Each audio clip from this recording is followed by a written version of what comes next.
Clifton, and welcome to Living Karma Yoga, brought to you by Karma Yoga in Bloomfield Hills. Our show celebrates the best of the yoga world, from physical practices and postures to meditations, music, mantra, travel, fashion, and more to support your radiance. I'm so glad you're joining us on this powerful journey of living your yoga. And my guest today on the program is Nancy McCaughan.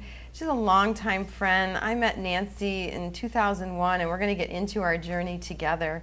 But just a little bit about her. She has a master's degree in English, language, and literature. And she's taught freshman composition before moving to Metro Detroit in 2001 to study yoga and help others feel more comfortable in their bodies. Nancy's classes are breath-based explorations of inner space. And I love this. One of her students calls them an ecstatic internal massage, and I have to agree. She's the author of Yoga at the Wall. It's a fantastic book. She'll tell us about that as well, and that was published in 2008. So welcome, Nancy. It's Thanks, so great Catherine. to be together in this environment. And I was talking about that we met in 2001. I was kind of assisting a yoga teacher training retreat in Tulum, Mexico. And I'll never forget one of the times that I tell you this all the time, that you opened up the windows on our hut where I was staying with my sister, and you just popped in, and it was this beautiful face, this beautiful head, and you're just like, hi, what's going on? And it really was the beginning of probably a past life connection with you and I. And I want to hear today about your journey and share with everybody, because you're such a prominent part of Karma Yoga. One of our senior teachers. You've been teaching a really long time. You have a lot of experience in many different realms. We've experienced a lot together along our journey. So we would love to learn more about like where you began and how you got to where you are today, and your book and so on.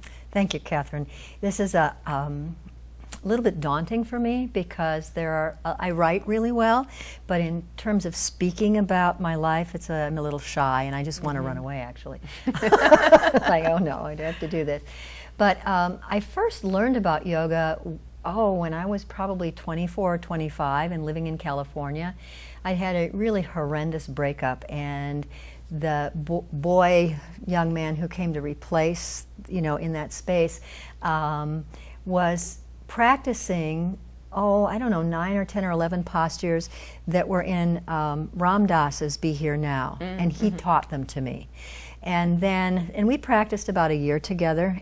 We were meditating, and fasting and doing all kinds of strange things. There were a bunch of us who lived together. And then it was time for me to go back to Ohio, which is where I'm from, and him to go back east, which is where he's from, Massachusetts, I think. And so we were in Oregon on our way to the east, which is a bit of a circuitous route, but he had friends there. And so I met somebody at this mutual friend's house who was standing military straight, but in a relaxed fashion. And I said, why do you stand so straight? And he said, he showed me Iyengar's Light on Yoga. Wow. And I got the book while we were there immediately, and loved it. I couldn't get enough of it. I was in the middle of a full-blown bronchitis attack. I opened the book to a pranayama, a nadi shodhana, alternate nostril breathing. I sat down and I practiced it, and after about 5 or 6 minutes of doing that, the bronchitis left. It was really amazing. But when I got to Ohio, my mom wasn't supportive of yoga. I was living with my parents. I hadn't seen them for a couple years, and at that time there's no cell phone, no Facebook, nothing. So they got no letters. I mean, it was probably a really horrendous experience for my mother. But I was home, no support. I didn't know anybody else who was doing yoga, and I was really lost and confused. I hitchhiked then to Massachusetts, saw some former friends who were born-again Christians, became a born-again Christian. I was told I shouldn't do yoga, that, that was anti-Christian, et cetera, very confused. And then I went back home, and I just stopped practicing. I think I practiced probably about a year on my own. But without the supportive community, it's really difficult to sustain something. And I didn't know what I had discovered. Right. You know, I knew that it made me calm. I knew that it helped me get into a space that was just absolutely wonderful, so that I wasn't so emotional about the lost boyfriend anymore. So anyway, that fell into disuse until I'd had my children. And a friend of mine was practicing with Jane Fonda's book. And so I did a little bit of that, and it felt good. And then I went to graduate school, my marriage fell apart, and I was an emotional wreck. And I went, I might cry. And I remembered yoga had helped me. So, and I also know that I'm sort of lazy. I went to a huge summer gathering, and I saw people helping one another, and I thought, what can I do to contribute? And a voice said yoga. So I was teaching freshman composition at the time at a small technical school in Ohio. And I went back, I said, do you want a yoga teacher? And they said, do you have any experience? I said, no. They said, oh, that's okay, you can do it. It was really awesome. And so I started teaching, because I knew that if I didn't have an external reason to teach, I probably wouldn't do it, and I needed to do it. And then I went every place I could to learn about yoga. I still had Light on Yoga with me. I have the original copy, and it's all disheveled. It was like 1969 or 1970 that was published, and it's one of my favorite books. But I went to Kripalu. I probably traveled an hour and a half to take Kripalu classes, because I was living in rural southeastern Ohio at the time, and the only teacher was an Iyengar teacher who was a friend of mine, who actually studied with Mr. Iyengar and his children. But I wanted to learn more, okay? And I learned a little bit about Shivananda. I went to the Bahamas. I went to every conference I could. And then I met a teacher from Detroit who was teaching Ashtanga. And so I traveled. Actually, I learned about the Yoga Association of Greater Detroit's Yoga Day, traveled from Southern Ohio here to take the Ashtanga class, because there wasn't anyone around that was teaching it. And a little bubble of joy opened up in my heart. And the asthma was gone. And so eventually, I moved. I went to the Tulum retreat. So we saw you there. Yes. And because you liked this teacher, you wanted to take the retreat. I wanted to take the retreat, and I was lost. I was in transition. My children were all getting grown. My son, I wasn't happy teaching freshman composition anymore. I felt kind of like I did at the end of my marriage, like I'd go to work and go, and so I thought yoga would be the answer. And I was offered an opportunity to work in a yoga community. And so I took it. And I left my college teaching job 5 years before retirement. They had just made me a full college professor, and I said goodbye. And I moved here. And it's been a really interesting journey since then. I learned a lot about technique. I somewhat lost my breath in learning how to teach yoga and what the techniques were. But I've recently, in finding Kundalini Yoga, have recently found the breath and the meditative space that I found initially in Iyengar's book when I did that, and when I, left my marriage. I used to go into, the only time I was calm at the end of by my divorce is when I was taking a yoga class or teaching a yoga class. I'd walk into class, I'd hear a voice start through me, and all of a sudden, phew, I was in a zone. Right. And so that's what yoga does, is it puts me into another space where Nancy's problems don't exist, but Nancy's possibility does. And it's not my possibility, oh, look at me, I'm a yoga rock star. It's a possibility of fulfilling some sort of destiny, if you will, and whatever it is that I came here to do, which is apparently to help people feel better. Yeah. And that's partly my goal. And yes, I left there to come here to help people feel better in their bodies, because I think being in your body is really important. I spend a lot of time depressed and wanting to get out of my body, and yoga's helped me get back in there. But I also do what I do because it helps me find more peace of mind and a more meditative space. And you use the word elevation all the time, and it feels elevated, but it feels also expanded and calmer and more real. It's more substantial than the life of going out shopping or worrying about mowing the lawn. We still have to do all of those things, but there's a different way to do it, and yoga helps me find that. That's why I say elevated is really more expanded. Right. It's not just living in another realm. It's being more awake and more aware and more conscious and more kind and more able to say, oh, you know, I see your beauty rather than the mole on your face. Right. You know, so those are the things. And the book came about because you asked me to teach a class at 8:15 in the morning, a wall class, and I didn't know anything about it. And then 3 weeks after I started, I needed a sub, and Kathy Dibb said that she would sub, but is there a book about it? And I said, I don't know. We looked online, there was no book. And again, a little door opened in my heart, and I went, well, you need to walk through that door. And it was a little bit like writing master's thesis or a PhD dissertation, because it's everything that I was learning about technique and about how to do yoga and about everything I'd learned. There's a section on breathing and a section about getting started and what meditation yoga does in a meditative space. So it was a distillation of everything I'd learned, and I discovered again that I don't really learn anything unless I write it down. And so that's how the book came into being. How does the title work into the book? Because you use the word poem in the title. That's really fun. One of our students is a poet and a writer. She actually is a fiction writer, I think, and an essayist, but she does poetry too. She said, you know, working at the wall is a little bit like a poem. Each stanza, each line in each stanza stands on its own, but they all fit together so nicely. So that's where the title comes from. Oh, I love that. Yeah, I thought so too. It's been so fun to watch you, just this big flower opening in your journey in the yoga. I'm so glad that you came on board at Karma Yoga, like right from the beginning pretty much, right? I think 2004. Oh, okay, so a few years in. And it's just been fun to watch you just go, thank you. And when I came back from India several years ago, just completely expanded about Kundalini. Right. It was meant to be found in me at that point. You were like, oh yeah, it was something you were remembering, because hadn't you done some Kundalini at some I had point? done Kundalini. My first yoga conference was 1995, the first Yoga Journal conference in San Francisco that Yoga Journal ever put on. And so I saw a lot of Ashtangis, I saw a lot of Iyengar teachers, and Ravi Singh was there doing Kundalini. Right. And I walked into class and I went, boy, this is sure weird. And I could not relate to it. And I'd had classes from him again, I did. And then one of the local teachers, Dale Prentice, was teaching at Namaste right around the corner, and I'd go there on Friday nights. And it made me, felt so silly and good that it made me laugh. And I left happy.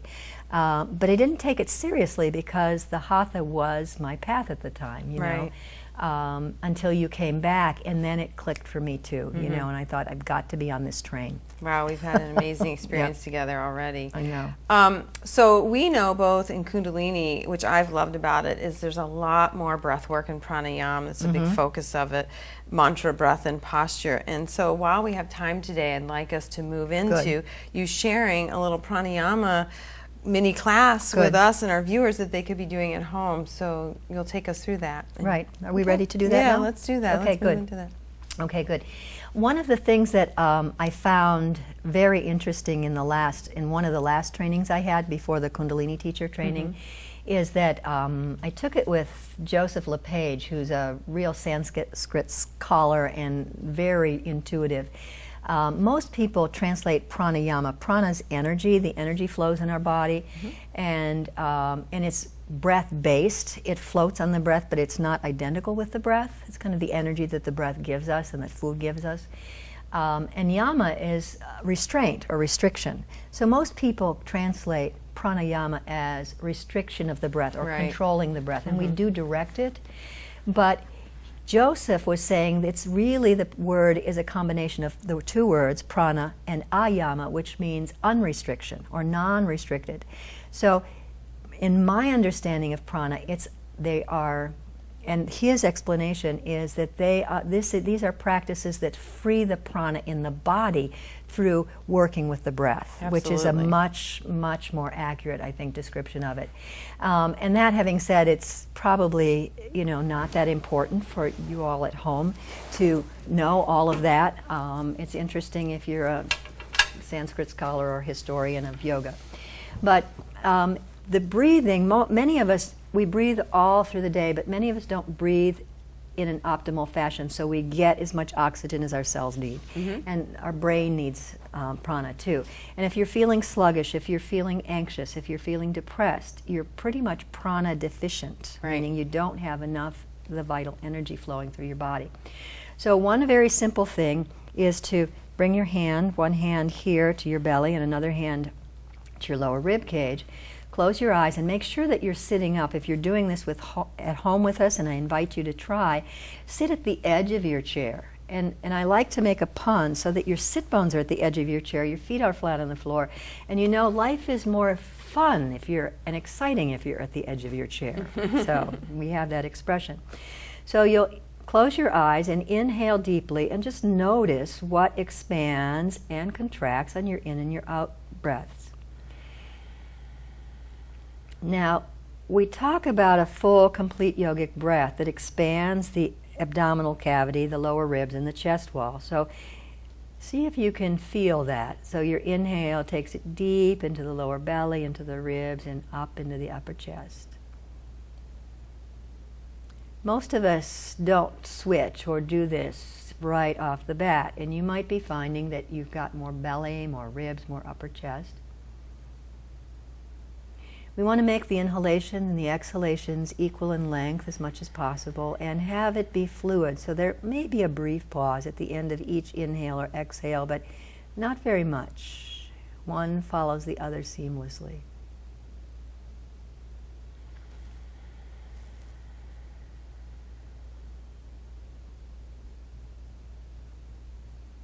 One more deep breath. And it's pretty easy to expand the front plane of the body, but the rib, the diaphragm, which is your primary muscle of respiration, is attached to the ribs in front all the way around into the back. So bring your hands here now to the rib cage, thumbs behind, fingers moving forward. Close your eyes and breathe in such a way that your ribs expand out to the sides. You might find that you have to contract your lower abdomen just a little bit, or tone it so that you don't breathe into your belly. Nice, Catherine, really, really nice. And if you're watching, you might be able to see both me and Catherine actually feel that expansion of the sides. And with the thumbs, you'll feel some expansion in the back of the body as well. So now we're moving the rib cage in such a way that we get full space, enough space for all of the lungs, the lobes of the lungs, to expand. And then bring your hands to your upper chest wall. And now many of us breathe shallowly and some of us don't breathe high enough. So inhale and feel if you can feel your chest expand. And exhale. And now see if you can feel your belly expand, the ribs expand forward, sides and back, and the chest. And exhale, and one more breath.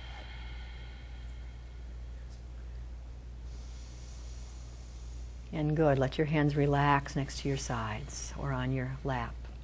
Many people don't breathe deeply enough because we don't get a complete exhalation.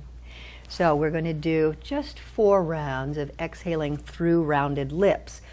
Exhalations longer than inhalations, and it looks like you're whistling or about to whistle. So it would be inhale through the nose, exhale through rounded lips. Inhale through the nose and exhale through rounded lips. A little like deep sigh, but more controlled. And inhale 2 more times and exhale. And last time, inhale and exhale. Nice, very nice, Catherine. Now I have a brother who's got a lot of anxiety, and he and his wife came to me. He came to me because his wife insisted, since she knows I do yoga, in order to learn to breathe. And I tried all of these things with him, and it didn't help him breathe more deeply. So what I had him do, and I'd like you to just lift your arms, come to the sides. Inhale, lift your arms. Your arms come high. Exhale, lower your hands slowly. And do that 3 more times. Inhale, lift your arms. Exhale. And 2 more. Inhale. the movement of the arms up and down is a mechanical way to expand the rib cage. And so there's a lot more space now for the breath, and it also somewhat frees the diaphragm up so it can do its work. Did you really feel that? Yeah. So that's if and you. It's just so freeing, like a bird flying. Yeah, and if you work with your imagination, you can feel that. You can imagine that. It's lovely. So nice. And then one more thing for deep exhalation to help with tension release. That's what the deep exhalations do, that whistling breath, is to, I like to vocalize, and luckily I've lived in spaces where I can actually yell a lot and scream. So this one I suggest you do at home, maybe when nobody else is around, but we shrug our shoulders close to the ears and exhale into a ha! Okay, good. Okay, so we'll do that. I hear you in 3 the more classes times, doing right. this, it's great. Okay, inhale and ha! And 2 more. Ha! And again. Ha! And then that goes into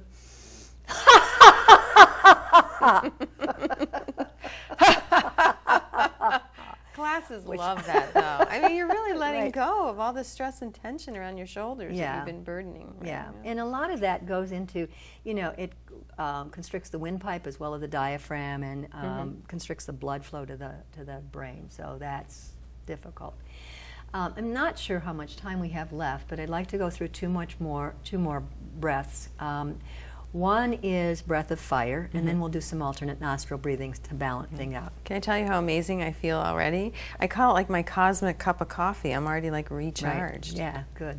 Yeah, and hope that you at home will pick up 1 or 2 of these things to use, because they're simple techniques. You can do them walking down the street. You can't do the ha breath in the grocery store. Right.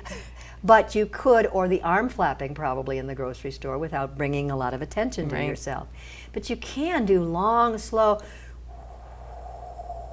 there. Just or breathing in your deep. car. Most Just people are breathing gasping deeply, all right? the time. Do we have time for breath of fire? We do. We have time for breath of fire and for alternate nostril breathing, I think so. So breath of fire comes from the Kundalini tradition. In the Hatha tradition, there's an analogous breath called Kapalabhati, skull shining, I think. And it's we work with the diaphragm. The diaphragm is a forceful exhale and a forceful inhale, moving back and forth. But when we concentrate on the diaphragm, sometimes we miss what the breath of fire is. It's a breath that we're working to stimulate the nasal passages and really draw the breath in through the nasal passages. It's accomplished by bringing the diaphragm in and out like this, but we're not focusing on the diaphragm. We're just letting that happen by itself. So I'll demonstrate. It's a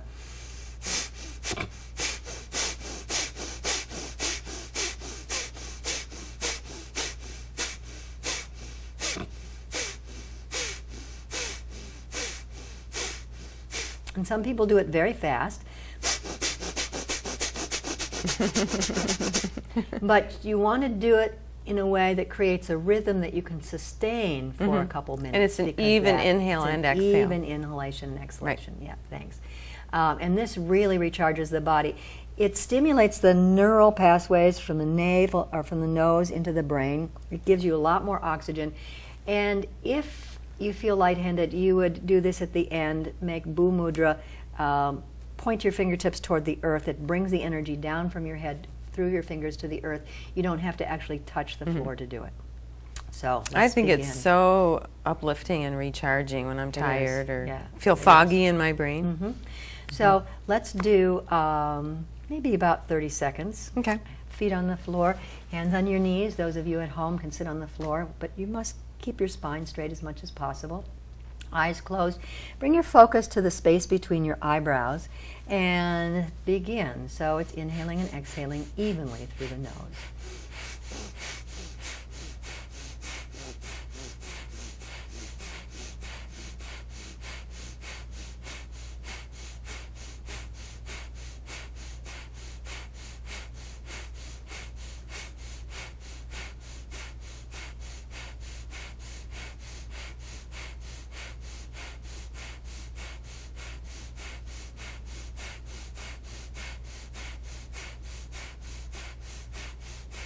Now inhale deeply and suspend your breath just momentarily. Do Bhu Mudra, fingertips toward the floor. And then exhale, release and relax. And how do you feel? And how do you feel at home? Hopefully much better. It's instant circulation, instant energy through the body. I practice regularly 3 minutes at the minimum of breath of fire every day. It's just so recharging, and it's so strengthening for the immune system, right? And it also balances the nervous system, right? Balances the nervous system, and it gets rid of a lot of this stuff that again, it's a tension releaser in some ways and an energizer. It's good for the digestion. That moving back and forth really helps stimulate the digestion, which is one of the contributing factors to sluggishness and our feeling of like, oh, really, really low energy. So it's a really important breath to do at home. And really detoxifying as well. It's very detoxifying. Not just physically, but mentally, emotionally. Right. You can get rid of a lot of mental garbage with breath of fire, I think. So we have like a minute and a half left. Maybe we can quickly learn one more. Or? I think probably that's all. I wanted to do alternate nostril breathing, but it takes probably 2 or 3 minutes to do that. Right, so, right. Well, you teach a lot of pranayama in your classes. I do. I as well. In fact, in the Kundalini classes, we always have pranayama. Right. So you can... And I include them, I'm starting to include them more and more in my Hatha classes as well. Me too. It's a nice way to begin.